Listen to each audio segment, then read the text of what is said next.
오늘 함께 나눌 말씀은 다니엘 3장 13절에서 18절 말씀입니다. 우리 구약성경 다니엘서 3장 말씀으로 함께 가시겠습니다. 다니엘서 3장 13절에서 18절 말씀, 구약성경 1236페이지에 있습니다. 다니엘서 3장 13절에서 18절 말씀입니다. 우리 한 목소리로 다 같이 읽겠습니다. 시작. 느부갓네살 왕이 노하고 분하여 사드락과 메삭과 아벳느고를 끌어오라 말하매 드디어 그 사람들을 왕의 앞으로 끌어온지라. 느부갓네살이 그들에게 물어 이르되 사드락 메삭 아벳느고야, 너희가 내 신을 섬기지 아니하며 내가 세운 금 신상에게 절하지 아니한다 하니 사실이냐?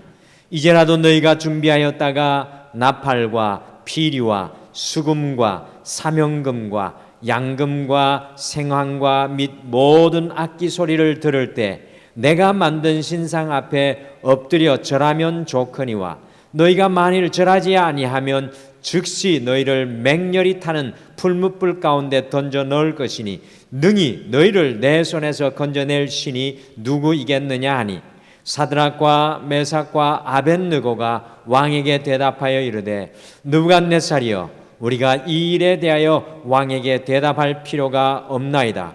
왕이여, 우리가 섬기는 하나님이 계시다면 우리를 맹렬히 타는 풀무불 가운데에서 능히 건져내시겠고 왕의 손에서도 건져내시리이다. 그렇게 하지 아니하실지라도 왕이여, 우리가 왕의 신들을 섬기지도 아니하고 왕이 세우신 금신상에게 절하지도 아니할 줄을 아옵소서. 아멘. 라디오 프로그램에서 이런 질문을 하는 것을 들은 적이 있습니다. 사람이 살면서 도대체 얼마나 많은 질병으로 고생하다가 죽는가? 우리 성도님들 어떻게 생각하십니까? 사람이 살면서 도대체 몇 번이나 질병으로 고생하다가 죽는 것 같습니까? 감기에서부터 두통, 관절염, 피부염, 눈병, 소화불량, 불면증, 암, 담요병, 허리디스크, 부인병, 백내장, 치통 등 이루 말할 수 없는 질병이 있는데 우리는 죽을 때까지 횟수로 몇 번 정도 질병을 앓다가 죽겠습니까? 알 수 없을 것 같은데 영국 사람들이 이것을 조사를 했는데 참 흥미롭습니다. 사람이 태어나서 죽을 때까지 일평생 평균적으로 약 18,000번 정도의 질병을 앓다가 죽는다고 합니다. 엄청나게 많은 육신의 질병을 앓으며 고생하다가 죽는 것입니다. 육신의 질병뿐만 아니죠. 마음의 질병과 그 괴로움까지, 우리의 번민까지 더한다면 엄청나게 많은 수치가 되지 않을까요? 저는 이 내용을 듣고 우리 인간이라는 존재는 대단한 것 같지만 참으로 연약한 존재라는 것을 다시 한 번 더 절감하게 되었습니다. 우리는 정말 연약하고 나약한 존재들입니다. 조금만 좋으면 금방 좋아서 펄펄 날뛰다가도 조금만 안 좋고 일이 생기면 금방 실망하고 절망하고 걱정에 휩싸이는 것이 바로 우리 인생들의 모습입니다. 반면에 놀라운 것은 인간이 연약한 것 같지만 그것을 뛰어넘어 담대하게 살았던 사람들이 또한 참 많이 있다라는 사실입니다. 몇 해 전에 1919년 4월 15일에 일어났던 제암리 교회에 학살 사건과 이 경기도 화성에서 독립운동을 하다가 죽었던 26분들의 담대한 이야기를 들었는데요. 그렇게도 연약한 인생 같지만 어떻게 그렇게 담대하게 살 수 있었는지 다시 한 번 더 또 우리 인생에 대해서 놀라게 됩니다. 놀랍게도 경기도 화성에서 독립운동을 하다가 죽었던 분들 중에 대부분의 사람들이 바로 믿음의 사람, 그리스도인들이었다라는 사실입니다.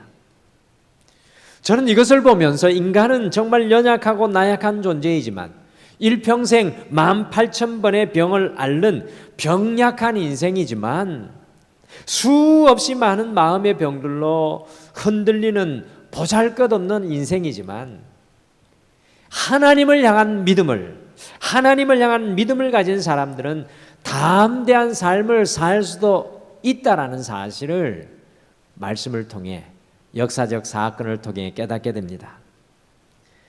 AD 313년에 기독교가 로마에 공식적으로 공인되기 이전에 이 초대교회가 막 시작되고 약 300년 동안에 많은 믿음의 사람들이 박해를 받아 죽었습니다. 목 베어서 죽임을 당하고 입에 담을 수 없을 정도로 톱에 썰어서 죽임을 당하고 산채로 껍질이 벗겨져서 죽임을 당하고 사지가 말에 묶여서 사지가 끊어져 죽임을 당하고 사자의 밥이 되어서 죽임을 당하고 인간 횃불이 되어서 불에 타 죽었습니다.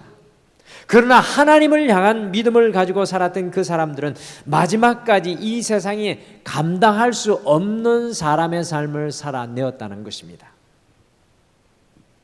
이것이 바로 믿음의 사람들의 모습입니다. 그러나 오늘날의 우리 그리스도인들이라고 하는 우리의 모습은 과연 어떠합니까? 코로나 앞에서 살아가는 우리 그리스도인들의 모습은 또 여러분과 저의 모습은 과연 어떠합니까? 우리는 과연 그리스도인답게 세상이 감당할 수 없는 사람으로 담대하게 살아가고 있습니까? 지난 3일 동안 걸어오신 우리 성도님들께서는 과연 이 세상이 감당할 수 없는 사람으로 담대한 믿음을 주님 앞에 살아내셨습니까? 아니면 실패하고 절망하고 낙심한 연약한 삶의 모습들만 우리에게 있지는 않았습니까? 오늘은 이 수요일 우리 등마루에 이 더 깊은 영성으로 이제 13번째 시간을 이어가면서 다니엘의 세 친구의 영성이라는 제목으로 가장 담대했던 사람들 중에 한 무리였던 그 사람들의 영성을 우리가 함께 좀 이렇게 살펴보면서 우리에게 적용하겠습니다. 과연 다니엘의 세 친구들은 어떤 영성으로 그들의 인생을 살았겠습니까? 오늘 성경 말씀에 등장하는 사람들은 우리가 읽은 성경에는 이 바벨론식의 이름인데요. 이 바벨론의 신들의 이름에 들어가 있는 것이고요. 이 다니엘 1장에 보면 하나냐와 미사엘과 아사랴입니다. 원래 히브리어 이름은. 이 등장하는 사람은 하나냐와 미사엘과 아사랴입니다. 이 세 사람은 다니엘의 이 절절한 친구들이었습니다. 하나님을 떠나서 불신앙의 길을 걸었던 이스라엘 민족이요, 하나님의 손에 의해서 사용되었던 바벨론이라는 나라에 의해서 BC 586년에 완전히 멸망을 당하였습니다. 이때 그렇게 이스라엘 백성들이 자랑했던 예루살렘 성도여 쑥대밭이 되었고 하나님의 성전은 다 불태워졌고 많은 사람들이 죽었습니다. 거기에다가 쓸만한 청년들 수만 명을 노예로 잡아 바벨론으로 끌고 갔는데 그 중에 제일 똑똑한 몇 사람을 고르고 골라서 뽑아 이 바벨론 왕궁에서 훈련을 시키고 교육을 시켰습니다.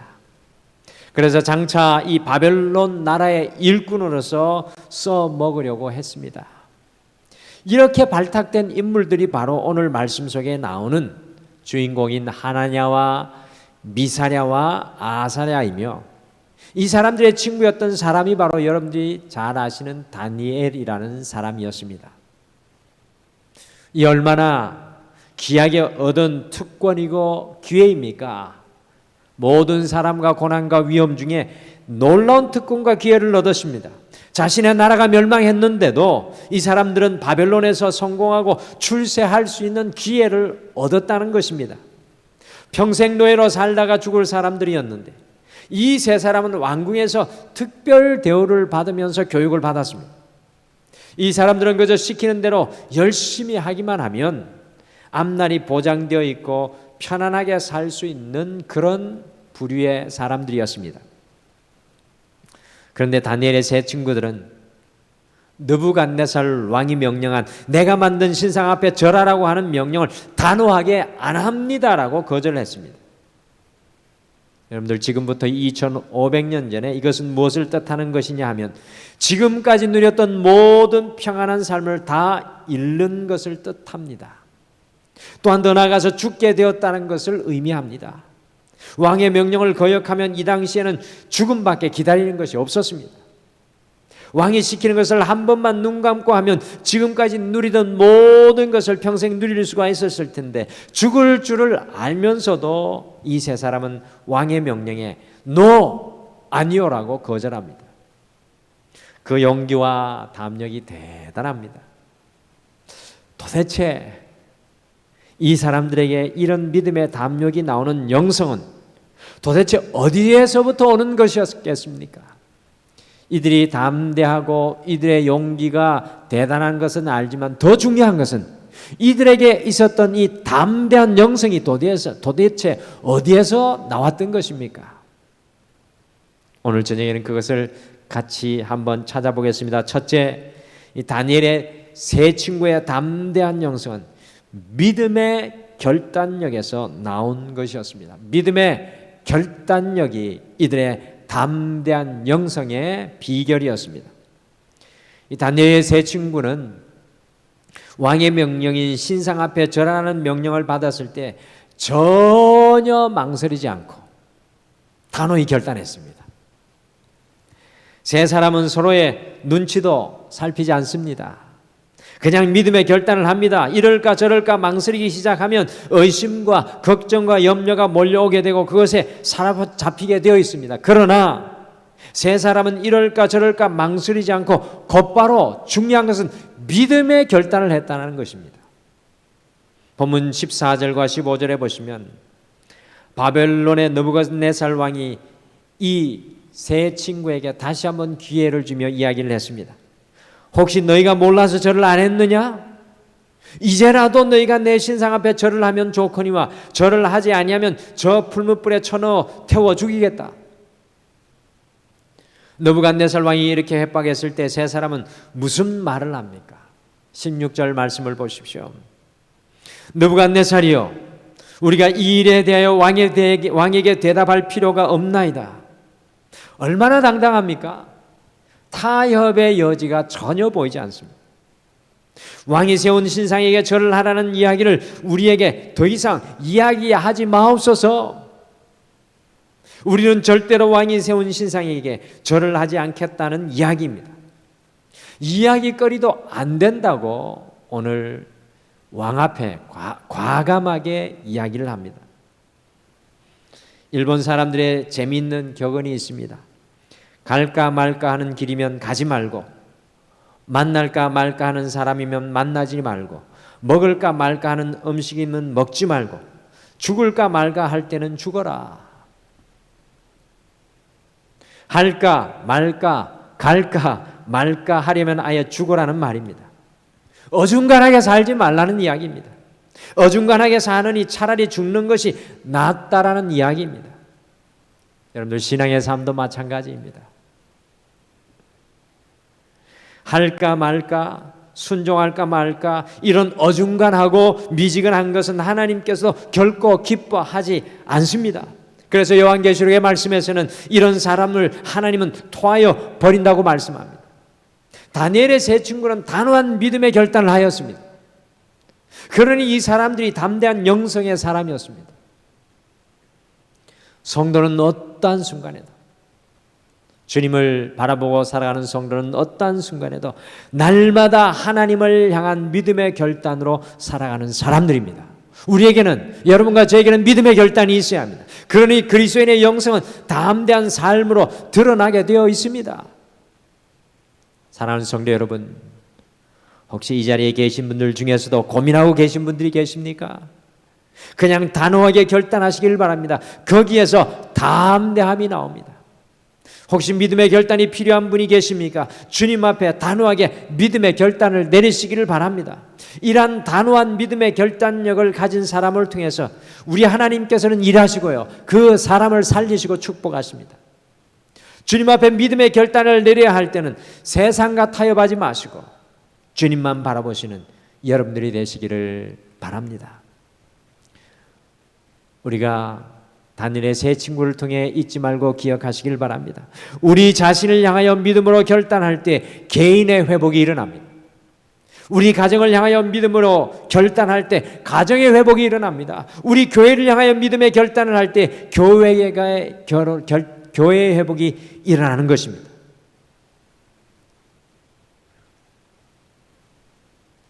오늘 이 저녁 예배드리며 질문드립니다. 과연 여러분과 저에게 어떤 믿음의 결단이 필요합니까? 이 믿음의 결단이 우리가 담대한 믿음의 영성으로 살아가게 합니다. 남은 한 주 매일매일 주님 앞에 믿음의 결단을 이루어 나가시는 우리 사랑하는 성도님들 되시기를 간절히 축복합니다. 둘째, 다니엘의 세 친구의 담대한 영성은요, 신실한 하나님을 믿는 믿음에서 나옵니다. 이 세 친구들은 다음과 같은 믿음을 가지고 있었습니다. 이스라엘의 멸망 때에 우리를 살려주신 하나님, 바벨론의 포로로 끌려올 때 지켜주신 하나님, 왕궁의 일을 할 수 있도록 우리를 선발해 주시는 변치 않는 하나님, 그 신실한 하나님을 담대히 믿었습니다. 인생의 고난과 아픔 속에 놀라운 믿음의 연단을 통해서 신실한 하나님을 이들은 알고 믿고 고백하며 그 하나님을 붙들고 있었습니다. 이런 믿음으로 세 사람은 본문 17절과 18절의 말씀을 보면 당당하게 이렇게 고백합니다. 신실하신 우리 하나님께서 우리를 건져주실 것입니다. 느부갓네살 왕에게 이야기하는 것입니다. 신실하신 우리 하나님께서 우리를 건져주실 것입니다. 만일 건져주시지 않는다고 하더라도 그 역시 하나님의 계획하심과 하나님의 뜻하심이 있기에 하나님께서 우리와 함께하여 주실 줄 믿습니다. 놀라운 확신입니다. 하나님의 신실함을 믿을 때 이 세 사람은 담대한 영성으로 살아갈 수 있습니다. 하나님의 신실함을 바라보는 믿음의 눈, 내 가정, 내 자녀, 나의 삶을 바라보며 하나님의 신실함을 바라볼 수 있는 영성이 이들에게 있었습니다. 펄펄 끓는 풀무 가마를 눈앞에 두면서도 하나님께서 그 속에서 구원하실 것을 믿었습니다. 더 나아가 이 풀무 가마에서 타 죽는다 하더라도 하나님께서 계획하신 것이 있기에 걱정 없습니다. 또한 염려 없습니다라고 고백하였습니다. 참 대단한 믿음입니다. 하나님의 신실함을 믿는 믿음을 가졌던 세 친구들은요, 이걸 달아오르고 있는 풀무 가마 앞에서도 당당할 수 있었습니다. 왕의 위협 앞에서도 당당할 수 있습니다. 죽음 앞에서도 당당할 수 있었습니다. 여러분과 저의 모습은 어떻습니까? 아주 걱정이 태산이죠. 의사가 고혈압이 있다고 하니 이걸 어쩌나, 의사가 당뇨병이 될 수 있다고 하니 이걸 어쩌나, 내 자녀가 장가를 못 가니 이걸 어쩌나, 아주 걱정이 태산입니다.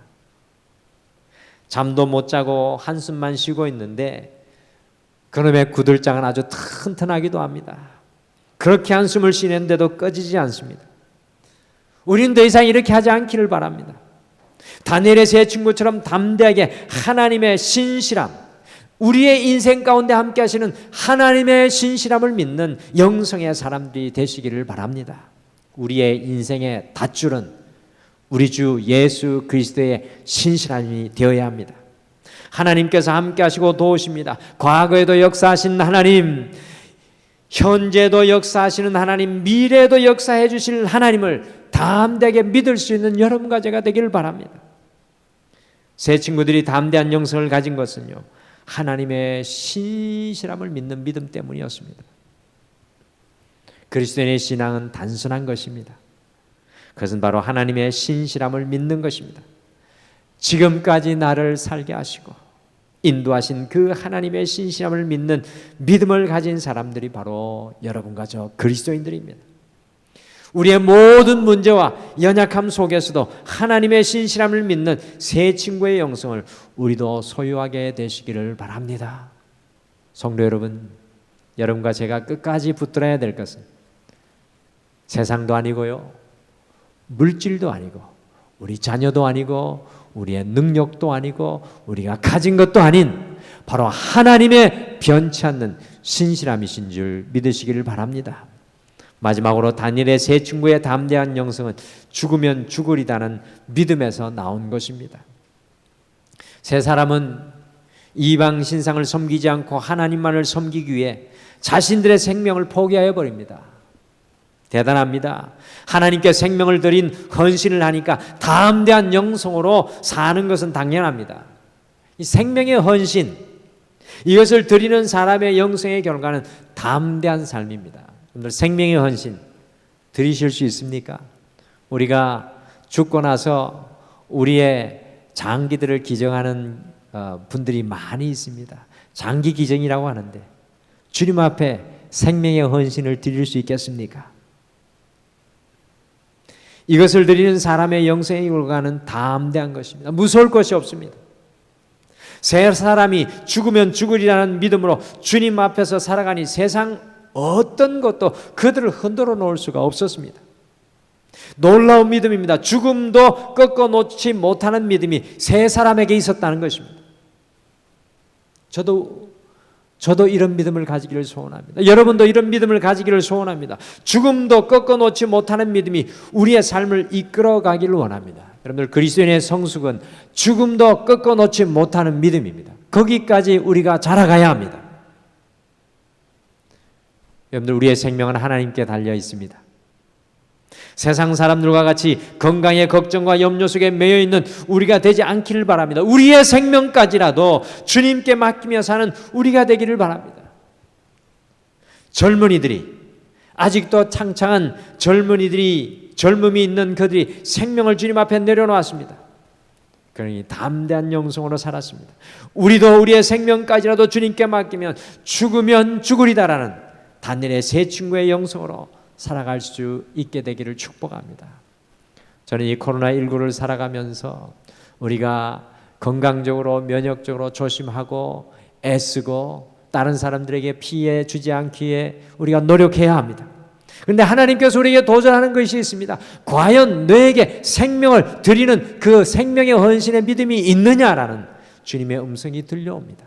죽으면 죽으리라는 믿음은 다니엘의 세 친구에만 있는 것이 아닙니다. 순교자들에게 있는 믿음만이 아닙니다. 저 핍박받고 박해받는 믿음의 사람들만 가져야 되는 믿음의 자세가 아닙니다. 죽으면 죽으리라는 믿음의 자세는요, 오늘날을 살아가는 여러분과 저에게도 성숙해야 할 믿음입니다. 그리할 때 죽음에 매이지 않고 연약함에 매이지 않는 담대한 영성의 사람이 될 수 있습니다. 다니엘의 세 친구 하나냐, 미사엘, 아사랴는 정말 담대한 영성의 삶을 살았던 사람이었습니다. 왜 그랬겠습니까? 첫째는 믿음의 결단이 그들에게 있었기 때문입니다. 믿음의 결단이 여러분과 저에게 필요합니다. 둘째, 신실한 하나님을 믿는 믿음을 가지고 있었기 때문입니다. 우리의 가장 큰 자산은 하나님의 신실하심입니다. 마지막으로 죽으면 죽으리라는 담대한 고백이 있었기 때문입니다. 생명을 주님 앞에 맡길 수 있는 생명의 헌신의 믿음이 여러분과 저에게도 필요합니다. 믿음의 결단을 내리는 사람, 하나님의 신신을 믿는 믿음을 가진 사람, 죽으면 죽으리다라는 죽음까지도 두려워하지 않는 믿음을 가진 사람은 히브리서 11장 30절처럼 이런 사람은 세상이 감당하지 못합니다. 주님으로 인해 이런 담대한 믿음의 영생의 삶을 사시는 여러분과 제가 되기를 간절히 소망합니다. 이 땅 살아갈 때 두려워하는 사람이 되시겠습니까? 아니면 주님 앞에 이와 같은 담대한 믿음의 사람이 되시기를 원하십니까? 독일의 신학자 본웨퍼는 독일의 젊은 신학자로요, 히틀러가 유대인들을 죽이고 기독교까지 비판하는 데 마지막까지 목숨을 걸고 저항하다가 옥중에서 순교를 했습니다. 이렇게 옥중에서 본웨퍼가 썼던 편지들을 옥중서신이라는 책으로 엮어져서 많은 사람들에게 죽으면 죽으리라는 신앙의 감동을 주었습니다. 그 편지 중에 본웨퍼의 다음과 같은 믿음의 고백이 있습니다. 내가 인간의 손안에 있는 것이 아니라 하나님의 손안에 있음을 확실히 알아주기를 바랍니다. 내가 히틀러의 손에 있는 것이 아닙니다. 내가 일개의 사람의 손에 있는 것이 아닙니다. 오로지 하나님의 손 안에 있음을 믿어야 합니다. 사랑하는 성도 여러분, 우리 모두는 하나님의 손 안에 있으신 줄 믿으시기를 바랍니다. 그것이 고난의 순간이든 성공의 순간이든 육신의 아픈 질병의 순간이든 기쁨의 순간이든 우리의 삶의 우리 모두는요 하나님의 손 안에 있습니다.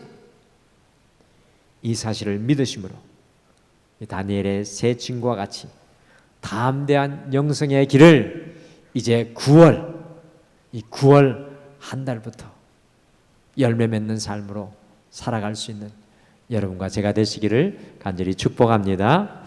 오늘 이 다니엘 세 친구를 생각하면서 어떤 찬양으로 주님 앞에 고백할까 고민할 때 이런 찬양이 떠올랐습니다. 주님 다시 오실 때까지. 이 다니엘의 세 친구가 어떤 믿음으로 오늘 풀무 가마 앞에서 그리 아니하실지라도 라고 고백할 수 있었겠습니까? 이들은 이미 주님을 바라보고 있지 않았을까요? 느부갓네살이 죽음의 칼을 집어들고 그들의 목에 칼을 겨누고 있을 때 그들은 보았을 것입니다. 이 칼이 두려운 것이 아니라 내 앞에 다가오는 그 하나님, 내가 만날 그 하나님을 다룰 것이냐 말 것이냐라는 그런 믿음의 자리에 서 있었을 것입니다. 그리고 이미 그들과 함께 하시는 하나님을 보고 결단하지 않았겠습니까? 여러분과 저도 인생의 길이 20년, 30년, 40년, 50년, 60년, 70년 아니 그보다 더 오래 걸으실지라도 주님 다시 오실 때까지 내 사모하는 주님 붙들고 믿음으로 걸어가겠습니다. 우리 함께 결단하며 말씀 생각하시며 찬양하겠습니다. 주님 다시 오실 때까지, 주님 다시 오실 때까지 나는 이 길을 가리라.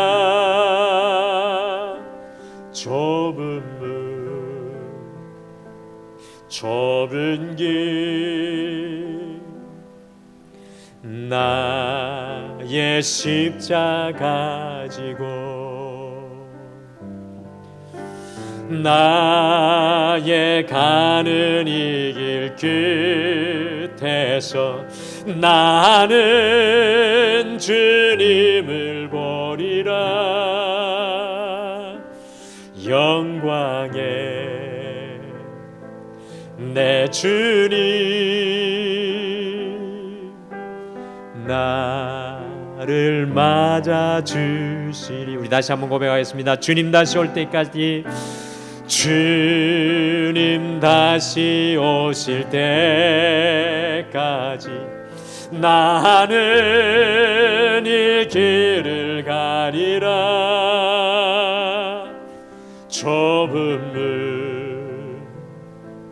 좁은 길 나의 십자가 지고 나의 가는 이 길 끝에서 나의 가는 이 길 끝에서 나는 주님을 보리라.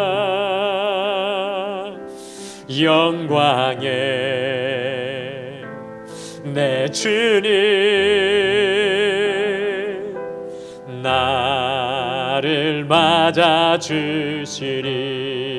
주님 다시 오실 때까지, 주님 다시 오실 때까지 나는 일어나 달려가리라. 주의 영광 온 땅 덮을 때 나는 일어나 노래하리. 내 사모하는 주님 온 세상 그 주시라. 내 사모하는 주님 영광의 왕이시라. 주님 다시 오실 때까지, 주님 다시 오실 때까지 나는 일어나 달려가리라. 주의 영광 온 땅 덮을 때 나는 일어나 노래하리. 내 사모하는 주님 온 세상 그 주시라. 내 사모하는 주님 영광의 왕이시라.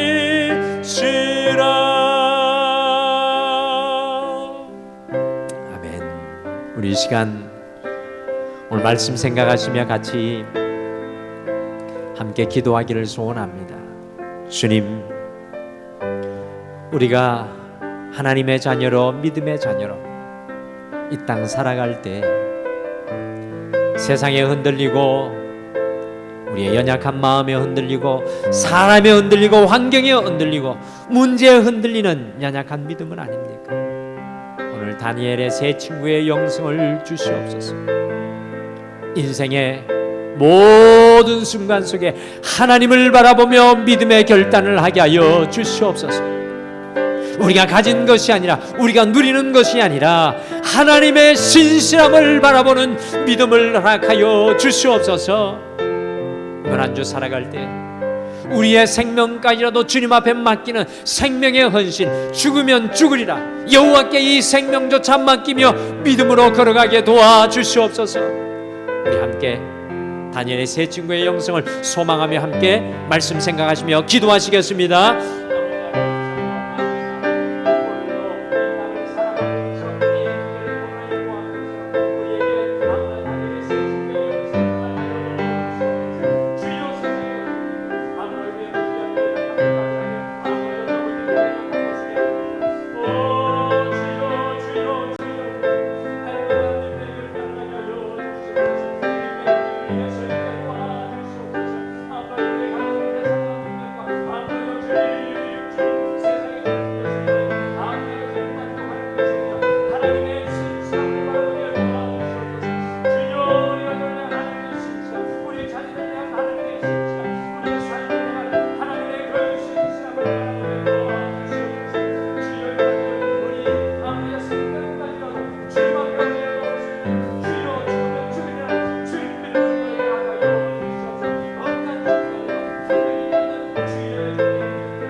여호와 하나님 아버지, 참으로 감사합니다.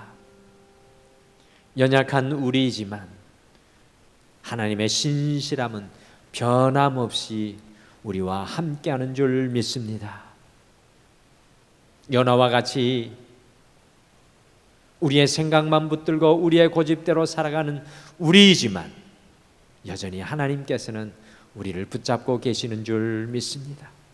세상의 문제 앞에, 세상의 연약함 앞에, 우리의 건강의 문제와 가정의 문제 앞에 흔들리는 우리이지만 주님께서는 여전히 우리를 세우기를 원하시는 줄 믿습니다.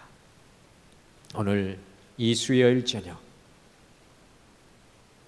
죽음 앞에서도 담대한 영성으로 살았던 세 사람을 보여주심을 감사합니다.